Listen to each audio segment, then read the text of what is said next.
चलो आज आपके साथ शेयर करती हूँ पहाड़ों पे बनाई जाने वाली ये लस्सी की रेसिपी। यानी कि ना जिसे हम गर्मियों के दिनों में पी के पूरे दिन तक पेट को ठंडा रख सकते हैं। राधे राधे मित्रों, स्वागत है आपका आज के इस मिनी ब्लॉग पे। सुबह सुबह ना नहा धो के दौड़ लगा के मैं चली गई थी सीधे खेत पे, क्योंकि यहाँ से हमें लाना था पुदीना। ले लो पुदीना ले लो पुदीना, ये वाला गाना गाते गाते मैं चली खेत पे। लेकिन यहाँ आके ना मेरा पोपट क्या बना, बड़ा पोपट ही बन गया। क्योंकि पुदीने से बड़ा तो यहाँ पे घास हुआ पड़ा था। पहले तो सोच रही थी घास ले जाओ, फिर मैंने कहा ना मुन्ना ना, क्योंकि ये मट्ठा हमें भी पीनी थी। तो यहाँ पे फटाफट से हमने निकाला पुदीना, और ये पुदीना इतना लंबा हुआ पड़ा था ना कुछ इस प्रकार से। तो इसको ले जाने के बाद ना अब बाई से धोने की, तो साबुन लगा के हमने इसे अच्छे से धोया है पहले।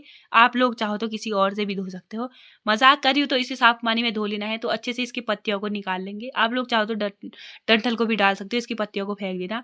और इस सब को करने के बाद ना अब बाई थी पहाड़ी मिक्सी को धोने की। अब आप लोगों ने तो अपनी मिक्सी धोई नहीं होगी, तो हम तो पहाड़ी मिक्सी को रोज ही धो लेते हैं। तो सबसे पहले इसे अच्छे से धोएंगे, और अब बाई थी इसे कूट काट के पीसने की। और सच बताओ ना, पीसना वीसना ज्यादा आता नहीं है, लेकिन जो भी हो ना मैं बनाऊंगी तो लस्सी। तो फिर यहाँ पे सबसे पहले मिर्च डाली हो, जिसको मिर्च लगती हो वो ना खाए।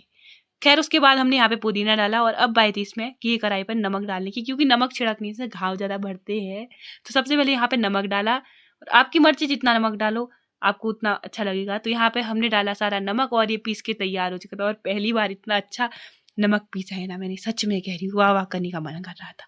सारी चीजें तो हो चुकी थी। अब एक हमने लिया जग में मट्ठा, क्योंकि हमारे पास ना ऐसे ही बर्तन है मित्रों। तो इन सारे बर्तनों में एक बर्तन में हमने बड़े वाले बर्तन में ली थी मट्ठा, और अब आए थे इसमें जो नमक हमने पीसा था, बड़ी मेहनत से पीसा था, जिसमें हमने खून पसीना बहाया था।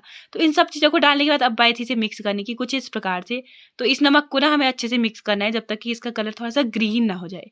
जब ये थोड़ा सा ग्रीन हो जाए ना, थोड़ा सा खुद चख के फिर दूसरों को पिलाना है। सबसे पहले मैंने मौसी को पिलाया, लेकिन मौसी तो इसे करती हा वाली जमाई ले रही थी। फिर यहाँ पे बारी आई दादा लोगों की, और सच बताऊं सबको अच्छी लगी मट्ठा, क्योंकि मैंने बनाई थी। तो सबको मट्ठा पिलाने के बाद मैंने तो पहले ही पी ली थी। और उसके बाद ना यहाँ पे दोपहर का खाना भी बन चुका था, जल्दी से खाना ठूसा। और अब बारी आई शाम के खाने की, क्योंकि मैं पहाड़ों पे कुछ काम तो हो नहीं रहा है आजकल। तो सुबह खाओ, दिन में खाओ, शाम को खाओ, और ये फुल आजकल आपके लिए बिल्कुल भी नहीं है, क्योंकि आप लोग ना बिल्कुल सपोर्ट नहीं कर रहे हो।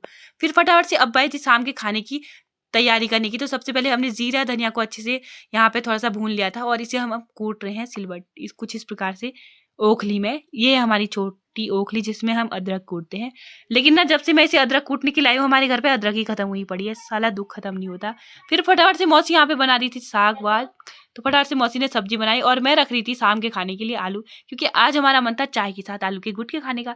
तो आलू के गुटके खाने से पहले ना सारी मेहनत तो मुझे ही करनी पड़ेगी। सबसे पहले आलू को अच्छे से वॉश किया और आग जलाई। और पता नहीं ना ये आग भी क्यों बुझ जा रही थी, 2 बार आग जलाने के बाद फाइनली आग जल गई थी। शाम के टाइम के